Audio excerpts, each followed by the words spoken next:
মধ্যপ্রাচ্যের উত্তেজনার মাঝেই সামনে এসেছে এক চাঞ্চল্যকর তথ্য। একজন পশ্চিমা গোয়েন্দা কর্মকর্তার দাবি, রাশিয়া নাকি ইরানকে ড্রোন ব্যবহারের নির্দিষ্ট সামরিক কৌশল সম্পর্কে পরামর্শ দিচ্ছে। এই পরামর্শের বড় অংশ এসেছে রাশিয়া ইউক্রেন ওয়ার থেকে পাওয়া অভিজ্ঞতার ভিত্তিতে। যুদ্ধের ময়দানে ড্রোন ব্যবহার করে কিভাবে আক্রমণ চালাতে হয়, কিভাবে লক্ষ্যবস্তু নির্ধারণ করতে হয়, এসব কৌশল নাকি ইরানের সঙ্গে ভাগ করে নেওয়া হচ্ছে। শুধু তাই নয়, শত্রুপক্ষের আকাশ প্রতিরক্ষা ব্যবস্থা এড়িয়ে যাওয়ার কৌশল নিয়েও বিস্তারিত পরামর্শ দেওয়া হচ্ছে বলে দাবি ওই কর্মকর্তার।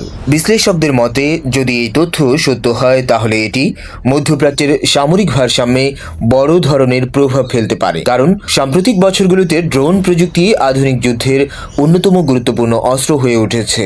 তবে এই বিষয়ে এখনও আনুষ্ঠানিকভাবে কোনো মন্তব্য করেনি রাশিয়া বা ইরান। তবুও আন্তর্জাতিক পর্যবেক্ষকরা ঘটনাটিকে অত্যন্ত গুরুত্বের সঙ্গে দেখছেন।